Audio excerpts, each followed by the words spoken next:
深度超过70米的竖井，吓得我老婆只能紧紧抓住扶手，完全失去了行动的能力。有59根巨型石柱撑起的地下神殿，守护着东京免受洪水的侵害。伸手不见五指的地下水路，我老婆只能紧紧挽住我，再次失去了行动的能力。直径达 3.8 米的排水叶轮，需要用飞机引擎才能够驱动，抽干一整个游泳池的水只需要1秒钟。Hello， 各位朋友们好，我是社畜牙不齐。我们现在在去地下神殿的路上。今天我们要去的这个地下神殿呢，位于日本东京都以北的埼玉县春日部市。它和立木县的大谷资料馆，还有静冈县的世岩洞这2个地下空间齐名，被称作是日本关东的3大地下神殿。从东京都内开车的话，大概1个小时的时间就可以到达这里了。现在大家看到的右前方的这些人呢，应该都是坐巴士过来的游客啊。那具体要怎么来到这个地方，以及和这个景点相关的一些资讯呢，我会放在视频下方的描述栏里面。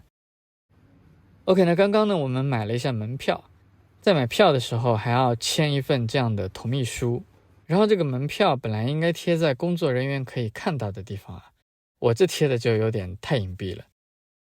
讲解员呢，现在拿着小棍子，正在给我们做一些参观前的介绍。那今天我们要参观的这个地下神殿呢，实际上是日本首都圈排水工程的一部分。通俗一点来说，这里就是一个下水道。由于这个区域是个低洼地带，在以前每到雨季的时候呢，就会泛滥成灾。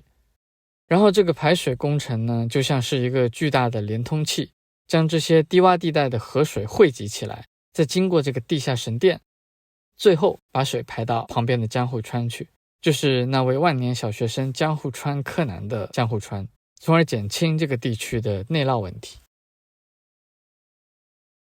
这个呢是刚刚工作人员发给我们的裤子，这没错的话应该是叫做防水裤吧。那因为等等要下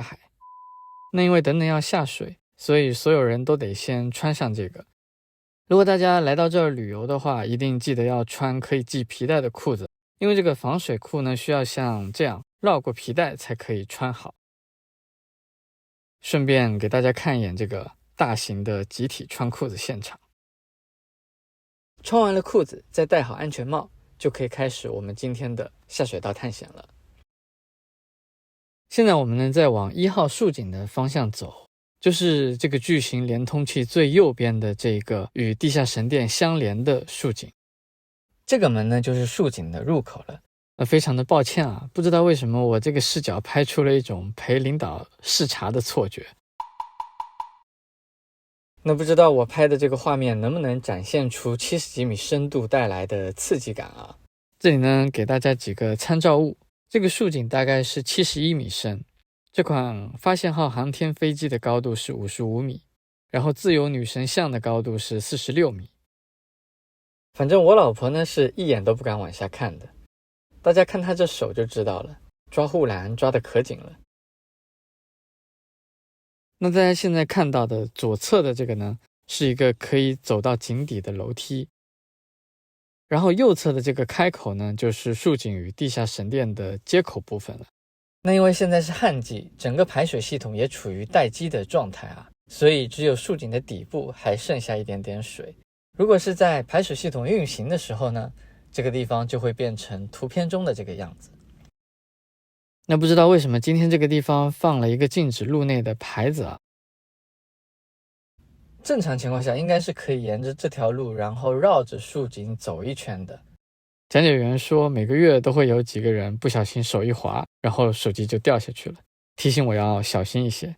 那其实在昨天晚上我就预想到了这一点，所以特地给手机系了条绳子，这样就算是不小心脱手了，也完全不用担心。那依然是陪着领导视察的视角啊，接下来我们要从这个门下到地下，进入到地下神殿里。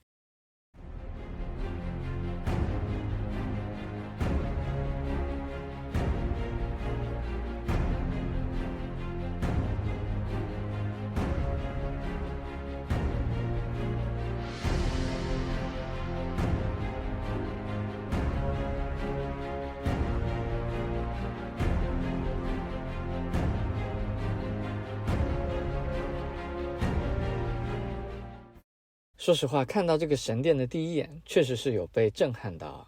不得不说，日本人在某些方面确实还是蛮变态的，竟然真的把下水道建得像个神殿一样。在我原有的认知里面，一般会用肮脏或者狭窄这样的词来形容下水道，现在看来是我的格局太小了。另外，在来这里之前呢，我一直在担心这里会不会有下水道的臭味。那事实证明，这样的担心也是多余的。这个地下神殿里面空气虽然不怎么好，有一股淡淡的腥味，但除此以外呢，就没有什么特别难闻的味道了。那这整个神殿里最吸引眼球的，我觉得应该就是这些石柱了。讲解员说，这里的每一根石柱重量都在500吨以上。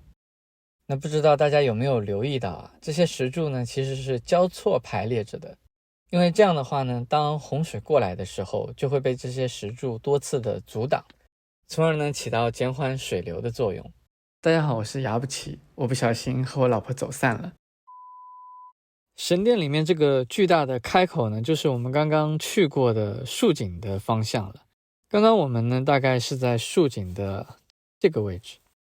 在整个排水系统运行的时候呢，洪水会先从竖井的方向上来，然后流到这个地下神殿里面，最后再由神殿深处的抽水涡轮把水抽到江户川里面去。接下来我们就要去神殿的最深处了。那越往里走就越黑，所以同行的人都把头顶的小灯给打开了。如果是怕黑的小伙伴们来到这里的话，一定要拉紧同伴的手啊，就像我老婆这样，大家看这小手抓得可紧了。那再往前走呢，路会开始变得泥泞湿滑。接着在走过一段伸手不见五指的地下水路后呢，我们就来到神殿的最深处了。抬头往上可以看到一个直径达到 3.8 米，重量有35吨的叶轮。在这地下神殿的最深处，一共有4个这样的叶轮。这些叶轮呢，通过改造版的飞机引擎来驱动。据说每个叶轮的额定功率呢，可以达到抽干一整个游泳池的水，只需要1秒钟的时间。那最后呢，我们来一起看一看这个排水系统的大脑，它的指挥控制中心。大家有没有觉得这个指挥中心有一点眼熟呢？那如果觉得眼熟，那就对了，因为奥特曼里的指挥中心就是在这儿拍的。由于这个排水系统一年到头就只在雨季的时候会运行个7、8次，其余的时候反正闲着也是闲着，所以就对一般的市民开放参观了，顺便还能够挣一波钱。